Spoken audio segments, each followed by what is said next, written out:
Ce dossier a été réalisé avec des documents photos récupérés sur le site de l'Institut géographique national, IGN, et pour les dernières années sur le site de Google Earth. Les photos récupérées les plus anciennes remontent à l'année 1946. En effet, l'IGN organise à intervalles réguliers de quelques années des campagnes de photographies aériennes, point de départ de la cartographie. Sur ce premier document, l'on constate qu'à la date de 1946, il n'existe pas d'île, mais sur ce même lieu il s'agit plutôt de ce que l'on appelle un atterrissement, zone de terre sans végétation, découverte en période d'étiage et recouverte entièrement en période hivernale.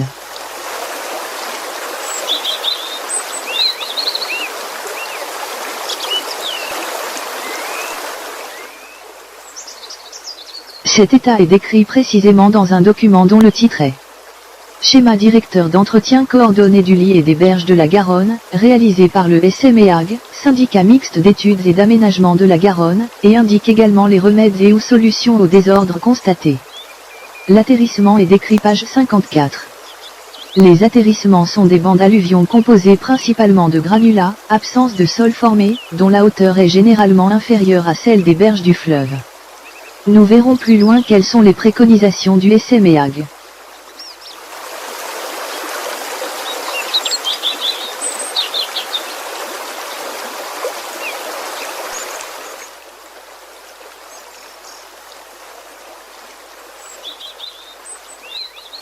La photo aérienne suivante est prise lors de la campagne de juin 1954, soit à un intervalle de 8 années. On peut s'apercevoir que l'atterrissement reste identique à 1946, et qu'en particulier il n'y a pas de végétation arbustive, ce qui tendrait à démontrer que la surface est lessivée en période hivernale, et que toutes les graines ou pousses éventuelles sont emportées par le courant.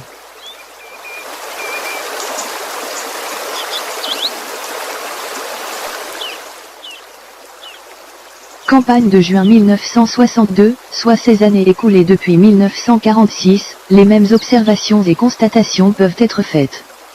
On observe bien la ligne de végétation définissant la berge de la Garonne, et toujours un atterrissement dénudé.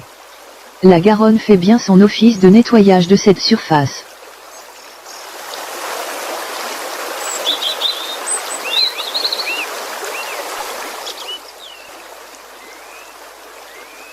Campagne 1966, on observe les premières maisons sur le chemin du port. Mais aussi une excavation très importante apparaît au milieu de l'atterrissement. En effet, c'est quelque temps auparavant qu'une carrière de sable et granulats, installée en zone Geoffréry à Muret, est autorisée à exploiter un grand terrain en bordure de Garonne, dont l'atterrissement. L'enlèvement des granulats crée ce grand trou.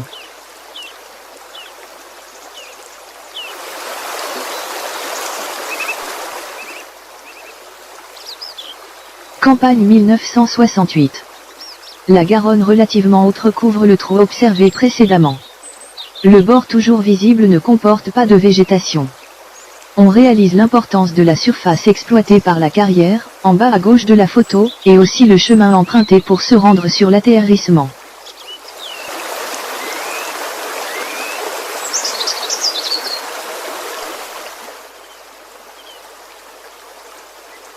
Campagne 1970. C'est le premier document photo, où l'on observe par le fait de l'exploitation de la carrière, la création artificielle d'une île arasée et sans aucune végétation. La carrière crée à cet endroit un environnement complètement artificiel.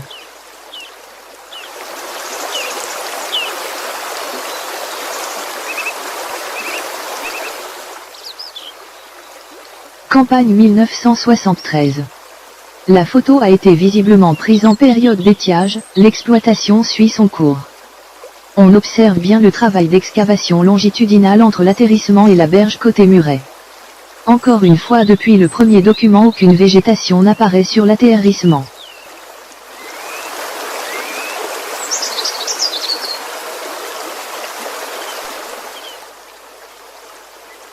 Campagne 1975.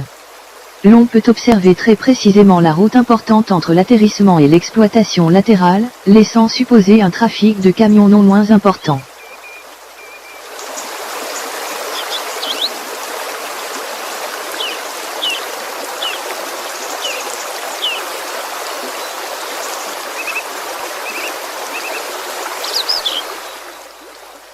Campagne 1978. Il ne reste plus que 2 bandes étroites servant de lien et de passerelle maintenant avec ce qui devient une île. Document remarquable par le fait que l'on voit travailler une pelle mécanique en haut de l'île et dans le lit de la Garonne créant une traînée boueuse le long de la berge.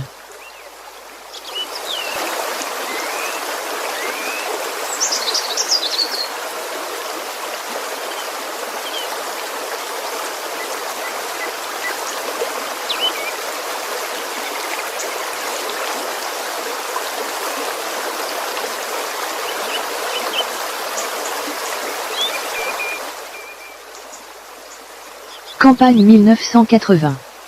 Le site arrive en fin d'exploitation, date exacte inconnue. L'environnement en a été modifié subséquemment et laissé en l'état.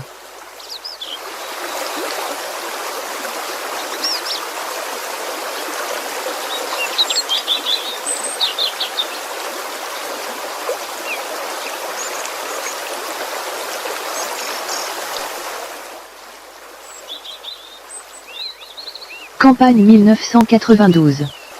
La carrière a pratiquement disparu. Il reste maintenant, à la place de l'atterrissement, une vraie île, non complètement submergée en période hivernale, puisque l'on voit, pour la première fois, apparaître une végétation arbustive s'installer.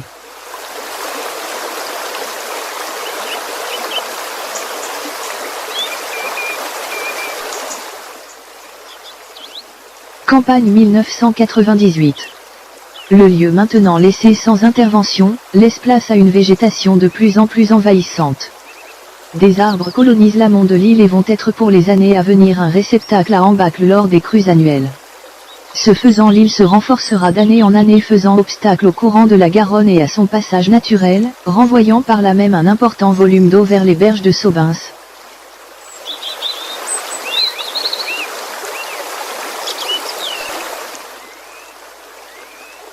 Année 2002. Cette vue prise en juin 2002 montre que le bras entre l'île et la berge de Muret est ouvert tout le long, et laisse couler l'eau librement. L'île, engraissée par les embâcles et alluvions, n'est plus recouverte en période de haute eau, rendant possible l'enracinement de la végétation, notamment de pousses de peupliers, qui se transformeront en quelques années en arbres.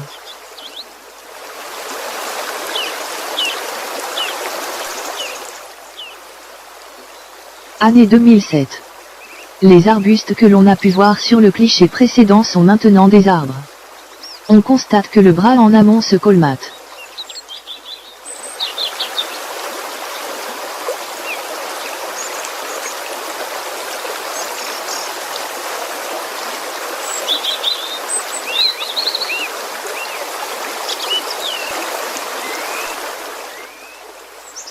Année 2013. Nous en arrivons à la situation actuelle. L'île est maintenant complètement colonisée de peupliers. On constate également les dépôts importants d'embâcles.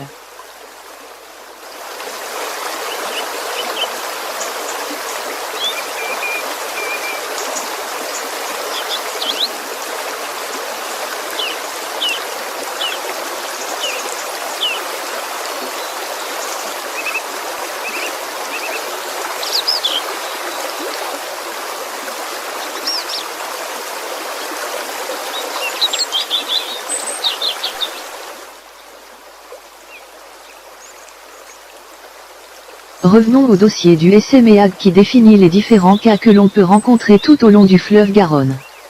Atterrissement, bras morts, îles, et autres, sont décrits. Les solutions et ou opérations à développer afin de remédier aux désordres tels que risques humains, risques immobiliers, risques au niveau de la flore et de la faune, y sont proposés. L'atterrissement est défini page 54, et celui face à Saubins était recouvert par la Garonne tous les hivers, ce qui empêchait toute végétation de perdurer. Première photo. L'incidence de l'extraction intensive y est citée.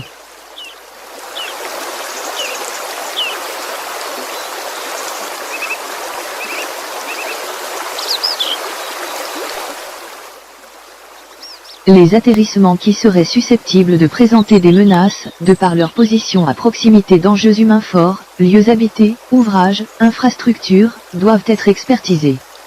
L'atterrissement face à Saubins remplit de fait ces critères. Les interventions préconisées par le SMEAG sont les suivantes.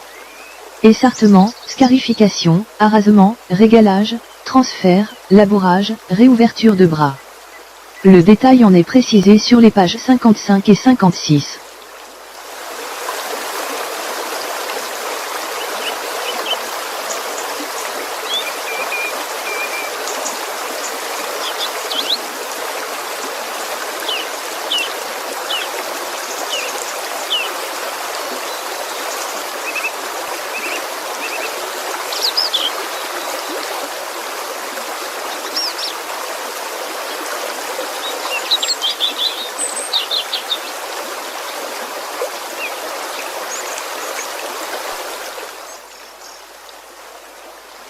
Cette coupe de principe s'apparente tout à fait à une coupe qui aurait été faite à hauteur de Saubens. Nous rappelons ici que le SMEAG, syndicat mixte d'études et d'aménagement de la Garonne, est un organisme composé des conseils régionaux de Midi-Pyrénées et d'Aquitaine et des conseils généraux de Haute-Garonne, de Tarn-et-Garonne, de Lot-et-Garonne et de Gironde. Créé en 1983, il est né de la volonté de l'État et des collectivités riveraines de favoriser une approche globale et décentralisée du fleuve.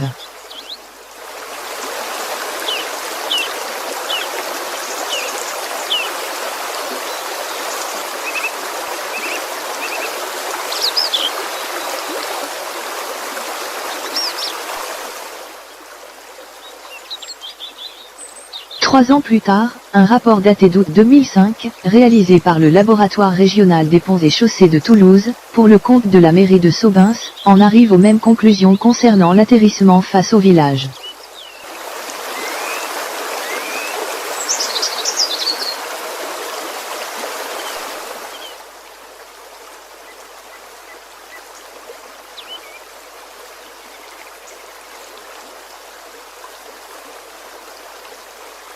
Un dépôt de sédiments formant une île, qui en période de crue joue un rôle important sur les écoulements de la Garonne, compte tenu de la végétation qui le recouvre.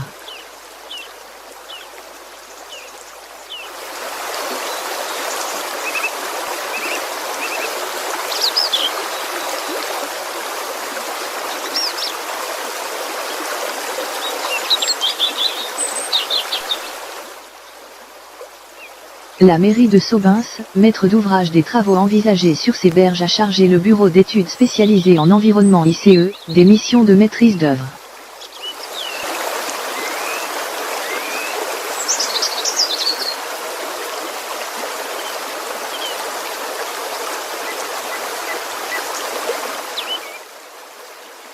En préambule à son étude, ICE précise de manière explicite l'incidence destructive actuelle de l'atterrissement sur les berges de Saubens, mais plus grave encore, remet en cause la pérennité des ouvrages prévus et à venir sur les berges. Il préconise de fait l'intervention de la région et ou de l'État pour une gestion holistique de ce phénomène.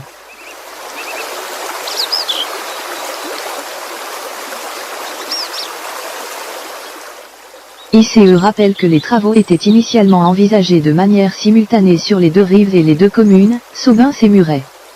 La reconnexion de la rive gauche isolée à son fleuve, et la remise en mouvement au moins partielle du banc de gravier, après abattage sélectif, pourraient atténuer significativement l'activité érosive de la rive droite. Il faut également permettre une rehausse du fond du lit mis à nu, par la carrière.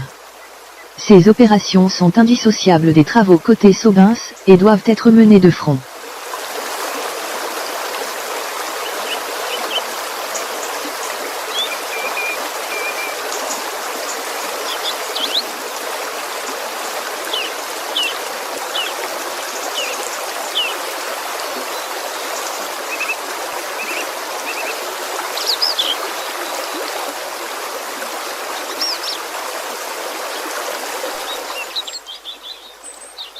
L'île est en fait un atterrissement, transformé artificiellement par des travaux d'extraction de sable et granulats, sur plusieurs années.